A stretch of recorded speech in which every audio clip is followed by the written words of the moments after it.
Se vires em alguma província opressor de pobres e o roubo em lugar do direito e da justiça, não te maravilhes de semelhante caso, porque o que está alto tem acima de si outro mais alto que o explora.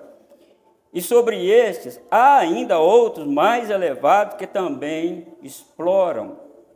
O proveito da terra é para todos, até o rei se serve do campo. Quem ama o dinheiro, jamais dele se farta. E quem ama a abundância, nunca se farta da renda. Também isto é vaidade. Onde os bens se multiplicam, também se multiplicam os que deles comem.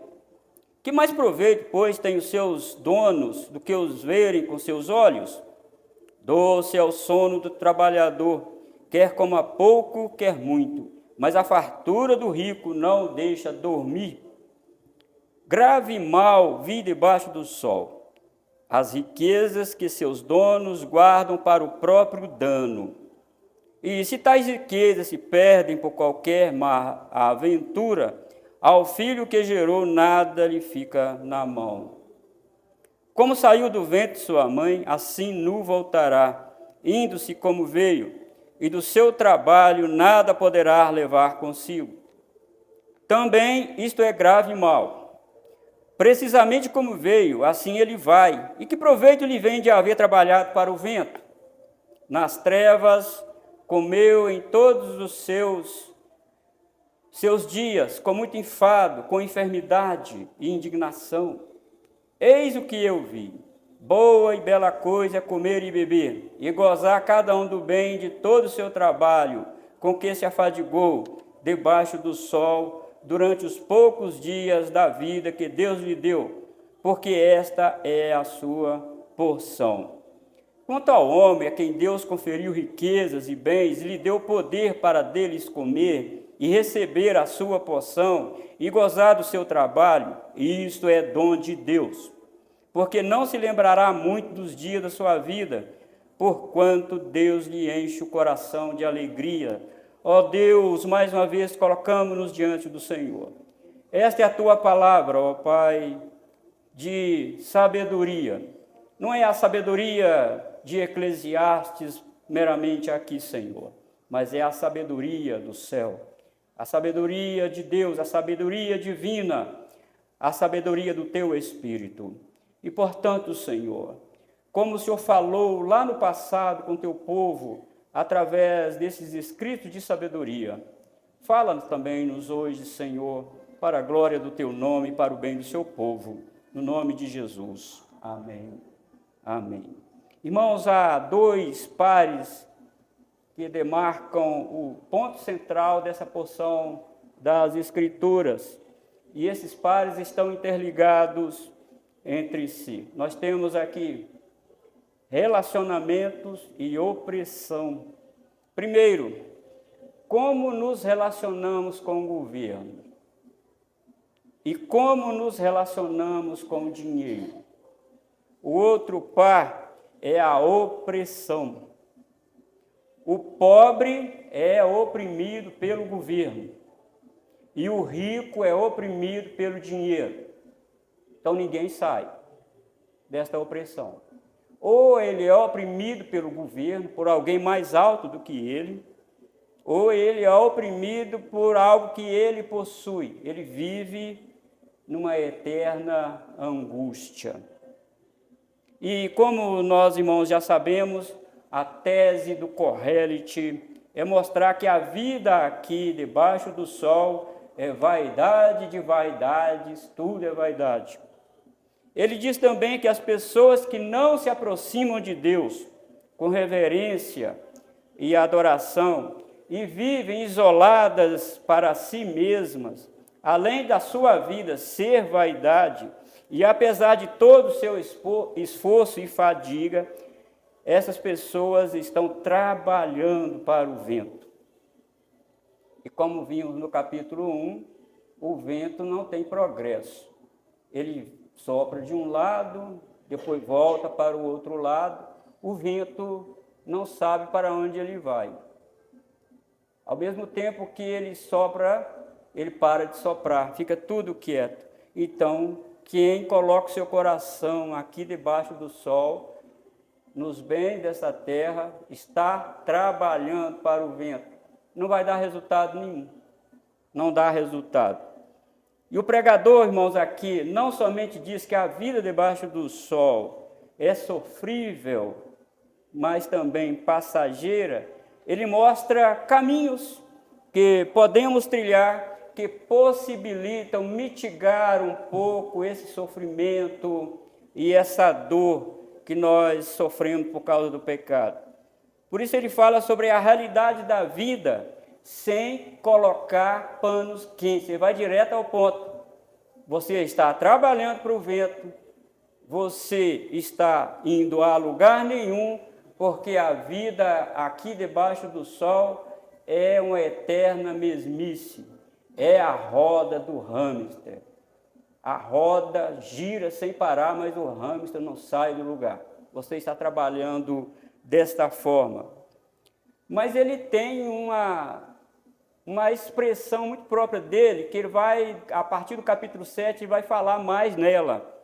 Por isso ele diz, melhor isso do que aquilo. É sofrível, tem problema. Então é melhor você passar por este caminho. Então aqui nós vamos dividir esse texto hoje em duas divisões somente, com as suas subdivisões. No primeiro nós temos no versículo 8 e 9, o pobre oprimido pelo governo. E nos versículos de 10 a 20, o rico oprimido pelo dinheiro. E em cada sessão dessa, o Corrélite coloca bem claramente os problemas que isso decorre. E também ele dá a solução. Por isso, irmãos, nós temos aqui que a opressão, a nossa grande ideia, a nossa proposição, que a opressão é uma realidade para pobres e ricos. Ninguém sai disso. Pobres e ricos. Você é pobre, você é oprimido pelo governo. Primeiro ele fala do problema, nos versículos 8 e 9. Nos versículos 8, na verdade. Primeiro, a burocracia opressiva. Se vires em alguma província opressão de pobres e roubo em lugar do direito e da justiça, não te maravilhe de semelhante caso.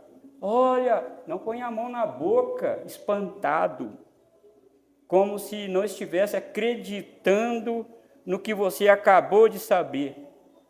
Não fique maravilhado. Não fique espantado dizendo, oh, como pode o governo fazer isso? Como pode? Como pode o governo gastar tanto dinheiro? Como pode? Não fique maravilhado, não. Fique não. Oh, como pode ele colocar dinheiro dentro das roupas íntimas dele? Não fique maravilhado. Oh, como pode ele colocar milhões dentro de uma mala? Não fique maravilhado. Não fique. Como pode ele gastar bilhões com compra de favores do Congresso Nacional? Não fique maravilhado. Porque tem uma escala de opressão. Tem uma escala de opressão e ninguém sai disso. Segundo, irmãos, a Escritura, nosso coração é corrupto desde a nossa concepção, mas espera-se dos magistrados civis que eles não roubem, que eles não dificultem o andamento da justiça em favor do pobre, de todos, mas principalmente em favor do pobre. Porque Deus odeia cortes injustas. Deus odeia isso. Leia os profetas menores. Convido você a ler os profetas menores, você saber como que Deus tratou isso dentro do seu próprio povo. Agora, não fique maravilhado onde você souber que os congressistas já ganham muito dinheiro, têm uma vida folgada, e mesmo assim eles aceitam pautas de bilhões para entrar no seu bolso. De onde sai esse dinheiro? Do contribuinte, do pobre. Ele já não ganha o suficiente. Aqui Deus nos diz nessa noite, através de Eclesiastes, não ponha a sua mão na boca e não fique maravilhado disso, porque isso aconteceu lá no passado, acontece hoje, está em todas as escalas do governo. Então você viu aí na parte A do versículo 8. Fique maravilhado com isso não, da opressão, do roubo no lugar da justiça. Fique maravilhado com isso não, porque isso aí é o mundo debaixo do sol. Mas aí nós temos a pirâmide da opressão no verso 8b, não é? Porque o que está alto tem acima de si outro mais alto que o explora. E sobre esses há ainda outros mais elevados que também exploram. Esta pirâmide da opressão sufoca aquele que está embaixo. E quem está embaixo? O pobre. O texto diz que em todos os departamentos do governo há problemas de corrupção e de exploração. E quem paga a conta, diz Correlite, são aqueles que estão imediatamente abaixo. Vai até chegar lá no chão, quem paga a conta.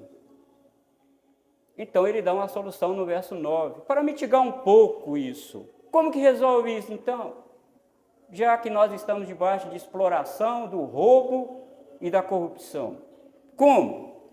Aí ele diz aí no versículo 9, o proveito da terra é para todos, até o rei se serve do campo. Um governante que reconhece o trabalho do pobre, precisamos ter esse governante que trabalha em favor do pobre, que pelo menos reconhece o trabalho do pobre. Até ele come do trabalho do pobre, diz Correlite. Então eu preciso ir lá no campo e valorizar isso. Se o país tem este governante, este país, este povo está mitigando, não está resolvendo o problema, porque o coração do homem é corrupto. Está mitigando, está trazendo um pouco de alento para o pobre. Feliz o povo que tem um governante que desobstrui os caminhos da justiça em favor do pobre. Feliz é o povo que o seu governante usa com responsabilidade o dinheiro público. Feliz é o povo que seu governante critica a ostentação da classe média e, de fato, não seja um fanfarrão com o dinheiro público. Feliz é o povo que tem esse governante. Feliz é o povo que tem um governante exemplar na gestão pública. Feliz é esse povo. O governante precisa entender que ele e seu governo dependem dos meios de produção. Ele come que o pobre produz. Se o país tem esse governante, é feliz. Se não tem, esse povo é infeliz. Está debaixo de grande opressão, de grande exploração. E o que Jesus ensinou? Jesus ensinou como fazer isso? Jesus ensinou. Diz os evangelhos que Jesus, sendo o Criador, o sustentador do universo, ele veio a essa terra, se identificou com os párias da sociedade, andou com os pobres, comeu com os pobres. Jesus se identificou com os párias da sociedade. Diz os evangelhos que Jesus veio fazendo o bem e curando a todos os oprimidos do diabo, porque Deus era com ele. Isso é Jesus, o dono de toda a terra, o dono do céu e da terra. Ele deu exemplo. E quando ele multiplicou pães e peixes, ele não foi um fanfarrão para gastar aquilo. Recolhe isso aí. Jesus deu exemplo. E nós, como filhos de Deus, precisamos ter o DNA de Jesus. Nós, como súditos do reino de Deus, precisamos ter o caráter de Jesus. Não estou perdendo tempo. Estamos somente hipócritas, dizendo que somos crentes e não somos, quando estamos dando a mão a um sistema corrupto. Aqui Correlite diz, não, você tem Jesus, você é irmão de Jesus, e você está no seu sangue a redenção de Jesus. Portanto, multiplique o caráter de Jesus. Nosso negócio é com Jesus, irmãos. É Jesus. Ele é o modelo, ele é o protótipo. Ele fez tudo. Embora o Senhor seja dono de tudo, ele criou leis específicas para proteger a propriedade alheia contra furtos e roubos, e ameaçou punir severamente aqueles que oprimem o pobre e os demais necessitados. Leia lá o Pentateuco, leia lá principalmente Levítico, leia para você ver o que Deus fez. Leia os profetas, como que Deus levantou profetas contra a balança enganosa, contra a corrupção dentro de Israel. Veja como Deus agiu. E o apóstolo Paulo falou: sede meus imitadores, como eu sou de Cristo. Precisamos imitar Jesus. Sede meus imitadores, como eu sou de Cristo. Então você viu aí, opressão, o governo oprime quem está embaixo. Há escalas departamentais do governo. Aí esse explora, esse mais acima explora o que está embaixo.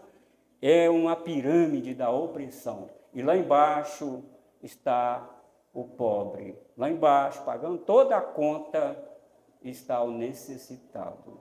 E Deus está vendo isso. E Deus viu isso, inclusive nas eleições. Deus viu isso.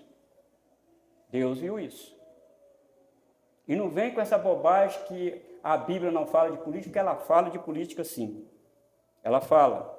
E ela chama a nossa responsabilidade sobre isso. Precisamos, irmãos, levantar a bandeira do Evangelho, da justiça de Deus. Podemos concordar nem com A nem com B. Se está explorando e roubando o pobre, não podemos concordar com isso. Nós somos filhos de Deus. Podemos não.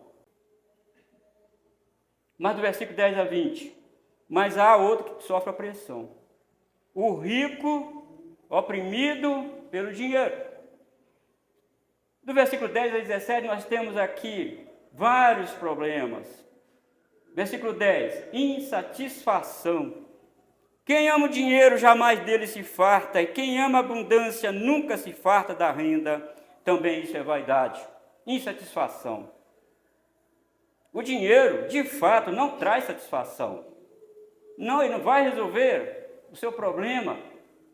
Porque quanto mais uma pessoa pôr o seu coração nele, mais insatisfeita será. Por causa do dinheiro, o rico procura satisfação na abundância do que o dinheiro pode dar, no luxo que o dinheiro pode produzir. O rico, evidentemente, tem exceções, gostam de exibir os seus carrões, roupas caríssimas, joias e tudo mais que o dinheiro pode oferecer. Mas Corrélio diz que a ostentação é vaidade.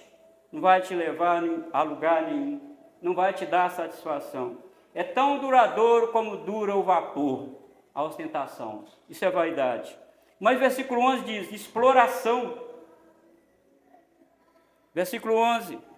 Onde os bens se multiplicam, também se multiplicam os que deles comem. Que mais proveito, pois, tem os seus donos que os verem com seus olhos? Quanto mais você ganha, mais imposto você terá que pagar para o governo. Sabia disso? Isso não é no Brasil, não. Isso é no mundo todo. Quanto mais você ganha, mais imposto você terá que pagar para o governo. Quanto maior é a sua casa, mais imposto você vai ter que pagar para o governo. Não tem jeito de você sair disso. O governo ficará muito agradecido se você comprar um carrão. Muito agradecido. Porque o IPVA dele é alto. Eu estava vendo um vídeo no YouTube, onde um rapaz, ostentando a sua máquina, o repórter perguntou, quanto você gasta por mês com este carro? Eu gasto de 8 a 10 mil reais com este carro. O governo fica muito agradecido de você comprar esse carrão. Muito agradecido. Aqui é opressão, não é? O dinheiro está dominando ele. As riquezas estão dominando ele. Nós vimos na leitura da liturgia Deus falando conosco. Cuidado, hein? Olha aí o amor ao dinheiro. Tem crentes que deixam de vir à igreja para trabalhar no domingo, no dia do Senhor. Cuidado, hein? Você acha que você vai ter progresso na sua vida? Eu te digo com base na Escritura, você não vai. Não vai. Se você não acertar isso com Deus, você não vai. Vai só piorar a sua situação. Muito cuidado com isso. E se você tem uma casa com piscina, Correia diz: quanto mais ganha, multiplica o amigo. E se você tiver uma casa com piscina, pode saber, aquele parente que dificilmente ia na sua casa vai estar lá toda semana e vai querer a toalha também. Quanto mais multiplica a renda, mais multiplica também os amigos. As pessoas não fazem muita amizade com aquele que ganha salário mínimo. Não.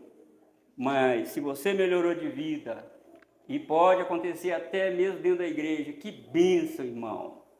Nós vimos no sermão passado que as pessoas trabalham por causa de quê? Da inveja do outro, invejando o outro.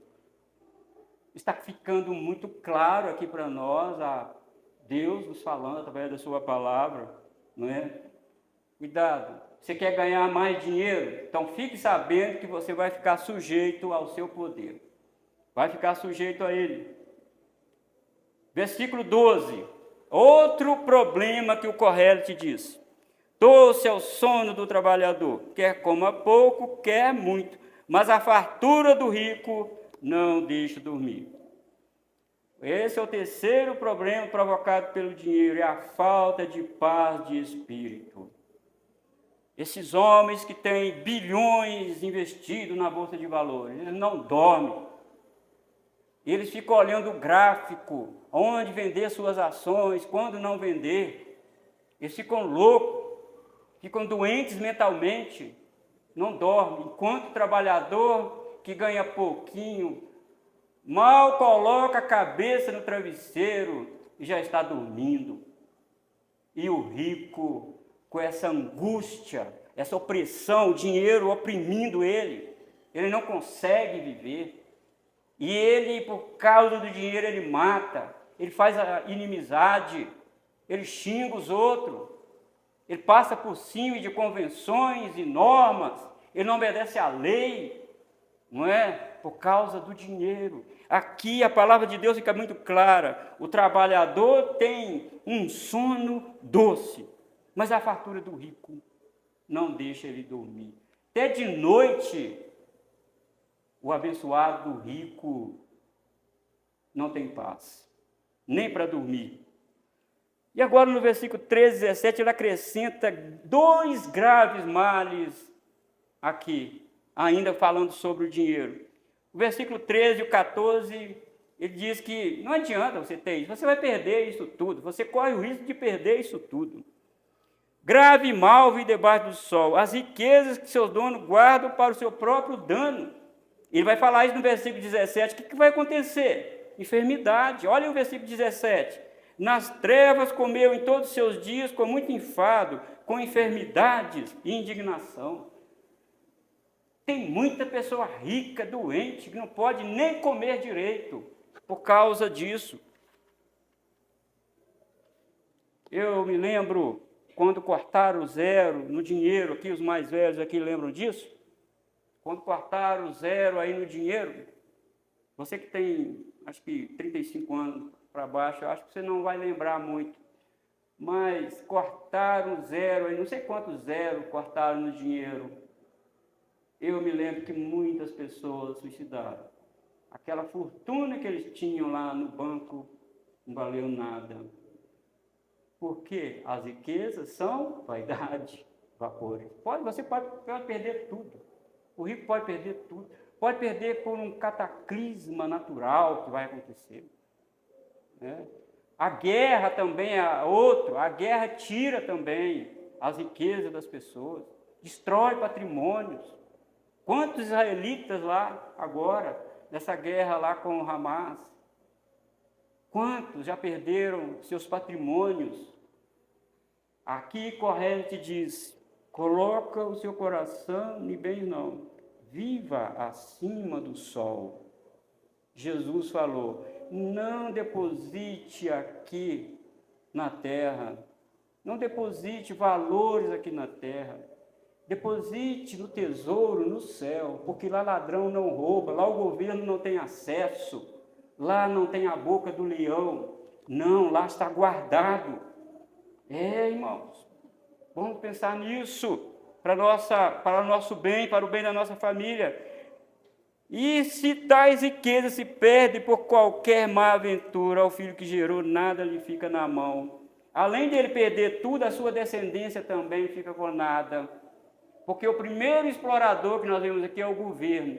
Mas outras coisas podem acontecer ao longo do caminho. Pessoas que perderam tudo. Então esse é o primeiro grave mal. E no último grave mal, do versículo 15 e 17, saiba rico, saiba pobre, que você vai morrer. Como saiu do ventre de sua mãe, assim não voltará, indo-se como veio, e do seu trabalho nada poderá levar consigo. Uma pessoa chega ao mundo sem nada. E com o passar dos anos, ele vive se afadigando para adquirir coisas. Eles mentem, perdem a saúde, aceitam subornos. Estou dizendo que todos fazem isso, mas a ocorrência é muito grande. Perdem amizades por causa disso. Para quê? Se ele vai morrer e não vai levar nada.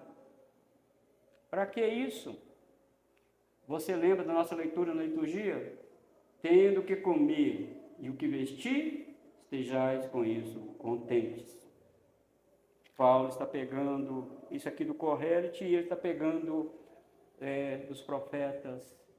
Meus irmãos, meus queridos irmãos, olha, quantos irmãos da igreja estão correndo atrás do vento, trabalhando para o vento, brigando por causa de coisas efêmeras, de coisas passageiras, fazendo inimizade.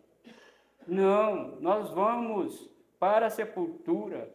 O muito, queridos irmãos, o muito que pode acontecer é os nossos amigos ir até onde a cova está. Dali nós vamos descer para as trevas, como diz o versículo 17.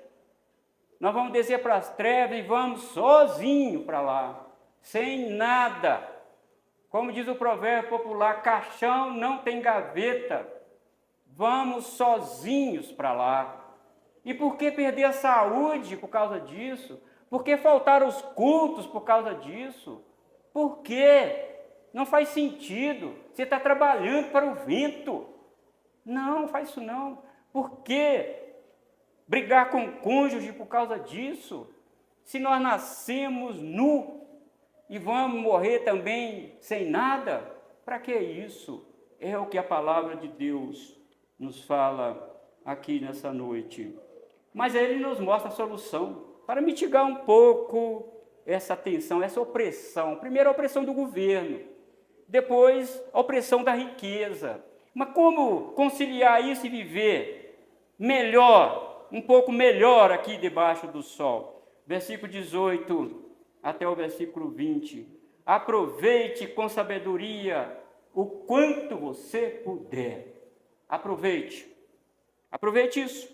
Eis que eu vi, boa e bela coisa é comer e beber e gozar cada um do bem de todo o seu trabalho, com que se afadigou debaixo do sol durante os poucos dias da vida que Deus lhe deu, porque esta é a sua porção.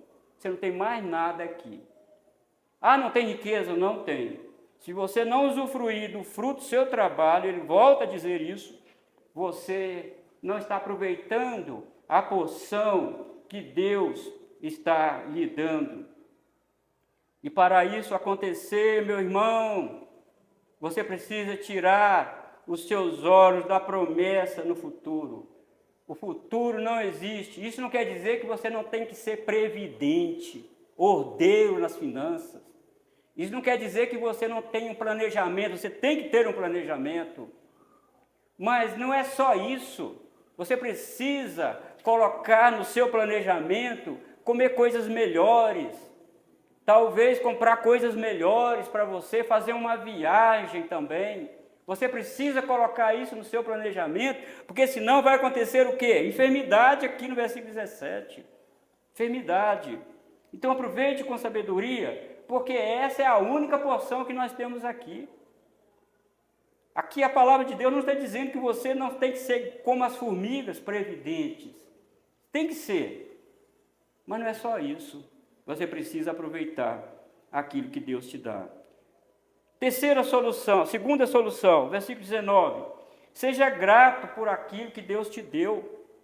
Quanto ao homem que Deus conferiu riquezas e bens, lhe deu poder para deles comer, receber a sua porção e gozar do seu trabalho, isso é dom de Deus. Ter riqueza honesta, não com roubo e com exploração, é dom de Deus. Então quer dizer que riquezas fora, não é dom de Deus. Não é. Ter riquezas é dom de Deus. E mais dom de Deus ainda é Deus dar saúde para essa pessoa usufruir do fruto do seu trabalho. Isso é dom de Deus. Mas reconheça que é. Na sua maioria, o que vejo, até onde eu sei, os ricos não reconhecem o que eles têm, vieram de Deus. Eles não reconhecem isso. Eles acham que for de fato o seu empenho, o seu trabalho, a sua sabedoria. Não, aqui a palavra de Deus diz, não, é dom de Deus o que você tem, se foi adquirido com honestidade, amparado pelo código de ética do reino de Deus. Irmãos, é isso. E a terceira aí, priorize viver alegre ao invés de viver lamentando, versículo 20. Porque não se lembrará muito dos dias de sua vida, porquanto Deus lhe enche o coração de alegria. É tanta opressão, irmão, é tanta fadiga aqui debaixo do sol, que se a gente não aproveitar um pouco, nós vamos só lamentando, só lamentando. E é isso, entre o nosso nascimento até chegar o tempo de morrer, o homem experimenta sucesso e insucesso, prazer e desprazer, aventura e desventura. Nós sorrimos, mas nós também choramos. Quando chegar o tempo, nós falamos isso no Eclesiastes 3, quando chegar o tempo de chorar, chore mesmo, porque é tempo de chorar. Mas quando chegar o tempo de alegrar, não se priva disso. Deus está dando a oportunidade para nos alegrarmos diante dele. Viva com alegria. E Eclesiastes mais na frente vai dizer, olha, em todo tempo sejam alvo aos teus vestidos e nunca falte o óleo sobre a sua cabeça. Vestidos brancos significa festa. Festa. Quando os judeus vestiam vestidos cinzas e pretos, era um luto. Aí a Bíblia diz, vestem-se de vestes brancas, façam festas, reúna a família, coma aquele churrasco com a família, se alegre na presença de Deus. Se alegre na presença do Senhor. E não falte o óleo sobre a sua cabeça. Os judeus, as festas dos judeus eram grandes, muitos dias, tinha que colocar aquela pasta cheirosa, não tinha jeito de tomar banho, então aquele perfume perfumava todo o corpo. Coloque esse óleo aí na cabeça, viva alegre e faça festa diante do Senhor. E quantas pessoas, né, irmãos, não fazem isso, não vivem só lamentando. A vida tem tristeza? Tem, mas tem alegria também. Eu não entendo certos crentes que vivem com a cara de maracujá maduro dentro da igreja. Não, alegre-se. Alegre-se diante de Deus. Você é filho de Deus. Você faz parte da família de Deus. E você é irmão de Jesus. Você quer mais do que isso? Ah, mas pastor, eu passo por problema. Jesus também passou por angústia. Jesus chorou também. Jesus chorou de agonia. As suas angústias não foram iguais a de Jesus, porque Jesus ficou tão angustiado que nos seus poros não saíram suor, foram sangue, por causa do meu e do seu pecado. Mas Jesus também se alegrou. Graças te dou, ó Pai, por ocultar estas coisas aos sábios e entendidos, mas revelaste aos pequeninos. Jesus se alegrou com a doutrina da eleição. Oh, graças te dou, Pai. O Senhor ocultou isso para os sábios entendidos, mas revelaste aos pequeninos. Sim, ó Pai, porque foi do teu agrado. Oh, irmãos, e é nisso que ele chama. Aí está lá no versículo 28, Mateus capítulo 11, esse texto que eu estou citando agora. Vinde a mim, todos que estáis cansados e sobrecarregados, e eu vos aliviarei. Tomai sobre vós o meu jugo e aprendei de mim, que sou manso e humilde de coração, e acharei descanso para as vossas almas. Jesus também sofreu, irmão, injustamente. Eu e você sofremos justamente, porque merecemos. Nós estamos de mãos dadas com aquele ladrão lá que estava à direita de Jesus. Quando ele falou para aquele ladrão, amigo dele, amigo de crime, né? Olha, nós merecemos estar aqui. Nós merecemos. Este não, nenhum mal fez. Senhor, lembra-te de mim quando entrares no teu reino. Hoje estarás comigo no paraíso. Jesus falou também, a palavra de Deus diz, que as aflições do tempo presente não são para comparar com a glória que em nós há de ser revelada. Tem problema aqui, irmão, tem vaidade, tem vapor, tem mesmo, mas tem glória também, tem alegria também, tem Jesus ao nosso lado, tem a palavra de Deus e temos o Santo Espírito de Deus dentro de nós. Temos a esperança da vida eterna. Enquanto o mundo está na farra, nós estamos aqui, irmãos, louvando e engrandecendo o Senhor. Eclesiastes diz que a opressão está em todos os níveis do governo. Porque se um nível tem opressor, o outro nível também oprime e não para. Isso nos leva, irmãos, lá é um jogo de compadre, um se usufruindo do pobre. Ninguém resolve o problema. Ninguém entrega o outro. É um jogo de compadre lá dentro. Um jogo de compadre. Esconde imagens, deleta imagem, é um jogo de compadre lá dentro. Tem nada lá que favoreça o pobre. É uma balbúrdia, uma vergonha. Ah, mas tem aqui. Isso vai nos levar para o tribunal soberano de Deus. Ele vê todas as coisas. Ele sabe de todas as coisas.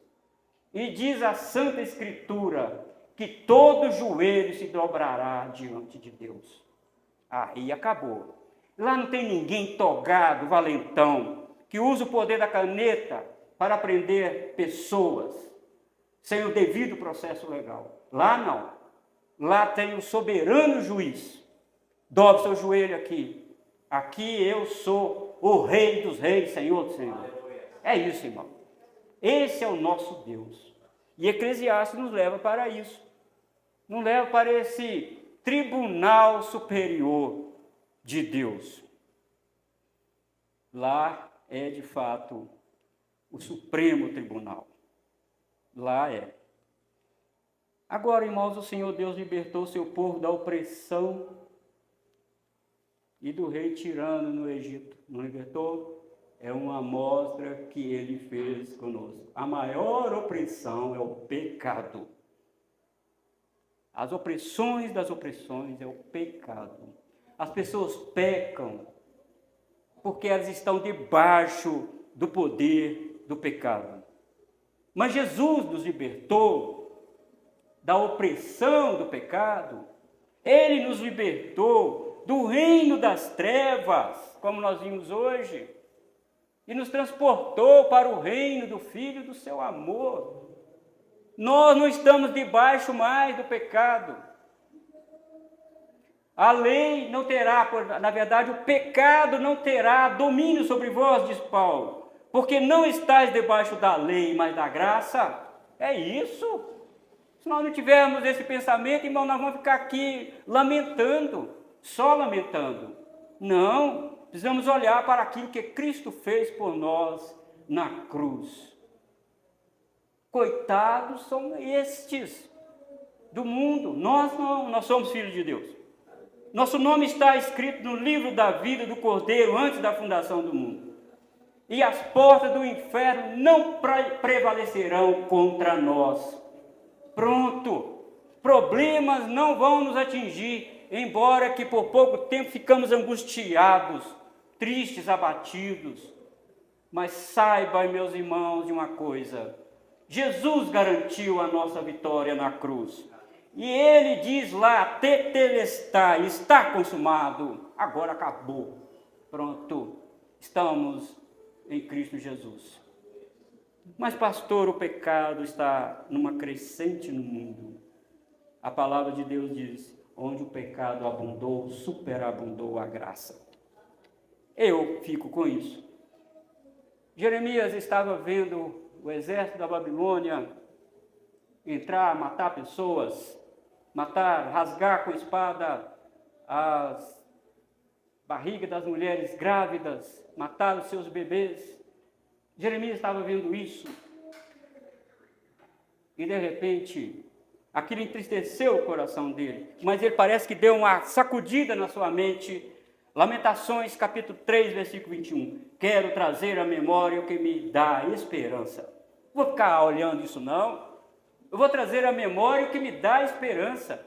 O Senhor falou comigo que vai trazer o povo de novo para Jerusalém. E é isso que eu vou esperar. É isso que eu vou lembrar. Embora das lutas, irmãos, o Senhor falou que vai nos tirar daqui. Que Ele vai criar novo céu e nova terra. Ele já nos deu um novo nome, uma nova veste. Ele já fez isso. Então, irmãos, aguarde. Mas sirva a Deus com alegria, com singeleza no seu coração. Agora, como é a nossa relação com os magistrados civis? Mesmo sendo ele um opressor, como é a nossa relação? Paulo orientou a Timóteo a fazer orações e súplicas em favor de todos, inclusive aqueles que estão investidos de autoridade. Para qual finalidade Paulo orientou Timóteo para nós orarmos pelo governo, mesmo ele sendo opressor, mesmo ele sendo explorador, mesmo ele sendo corrupto? Para que vivamos vida tranquila e mansa, com toda a piedade e respeito. Não caia nessa na mídia social de chamar o presidente disso ou daquilo. Cuidado, muito cuidado. Você está num nível maior. Cuidado, não faça isso. Ore pela autoridade. Ele foi colocado lá por Deus. Ele foi colocado lá. Você aceite ou não, ele foi colocado lá. Queira você ou não, ele foi colocado lá. Para revelar os corações dos crentes. Não é? Onde estavam os corações dos crentes? Para revelar a mediocridade de muitos corações, colocando esperança numa coisa que não deu certo no passado, para revelar, escancarar o caráter de muitos crentes e pastores. É para isso. Revelou-se, não é? Que o Senhor nos ajude, irmãos. Qual é a nossa divisão aqui? O pobre é oprimido pelo governo. O rico é oprimido pelo dinheiro. E nós somos livres pela graça de Deus. Vamos orar.